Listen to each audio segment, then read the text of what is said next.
Hello guys, welcome to max TV. ఈ పోటీ ప్రపంచంలో విజేతగా నిలవాలంటే ఒక ప్రత్యేక వ్యూహం అవసరం.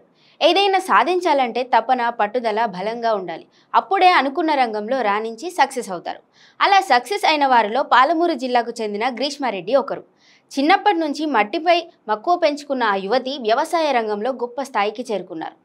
ఐకార్ సైంటిస్ట్గా ఎంపికై కన్నవారికి ఉన్న ఊరికి పేరు తీసుకొచ్చారు. ఆమె సక్సెస్ అయిన స్టోరీ ఇప్పుడు మీకోసం. శ్రమ నీ ఆయుధం అయితే విజయం నీ బానిస అవుతుంది అని అంటుంటారు. ఏదైనా సాధించాలంటే తపన, పట్టుదల ఉండాలి.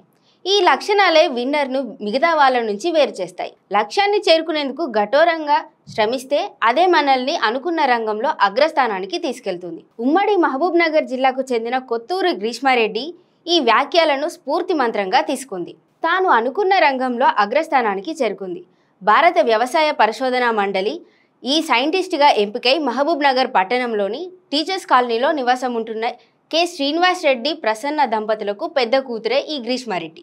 చిన్నప్పటి నుంచి చదువుల్లో చురుకు. తాత, తండ్రిది వ్యవసాయ కుటుంబ నేపథ్యం కావటంతో మట్టిపై మక్కువ పెంచుకుంది. వ్యవసాయ రంగంలో రాణించాలని అనుకుంది.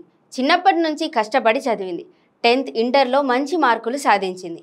తన లక్ష్యాన్ని చేరుకునేందుకు ఎంసెట్ కూడా రాసింది. మెరుగైన ర్యాంక్ సాధించి professor Jayashankar Telangana state agricultural యూనివర్సిటీలో బీఎస్సీ అగ్రికల్చర్ పూర్తి చేసింది. ఆ తర్వాత తల్లిదండ్రులకు ఇంటికి దూరంగా ఉండి మహారాష్ట్రలో ఎంఎస్సీ పూర్తి చేసింది. అనంతరం Indian council of agriculture research నిర్వహించిన జాతీయ స్థాయి సీనియర్ రీసెర్చ్ ఫెలోషిప్లో ఈ పరీక్షలో ఉత్తమ ప్రతిభ కనబరిచింది. ప్లాంట్ పాథాలజీ అంటే మొక్కల వ్యాధి అధ్యయన శాస్త్రం అన్నమాట.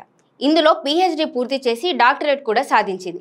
అనంతరం జాతీయ స్థాయి అగ్రికల్చర్ రీసెర్చ్ సర్వీసెస్లో పోటీ పరీక్షల్లో ప్రతిభ కనబరిచింది. ప్లాంట్ పాథాలజీ విభాగంలో భారత వ్యవసాయ పరిశోధనా మండలిలో సైంటిస్ట్గా ఎంపికైంది. వ్యవసాయ రంగంలో రైతులకు మేలు చేసేలా పరిశోధనలు చేస్తానని గ్రీష్మారెడ్డి వెల్లడించారు.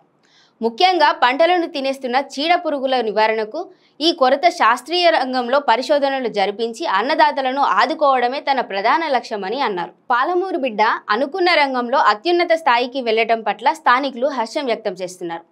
విజయం సాధించడంలో ఆమె పడిన కష్టం, శ్రమ, ప్రయాణం ఎందరికో ఆదర్శమని కొనియాడుతున్నారు.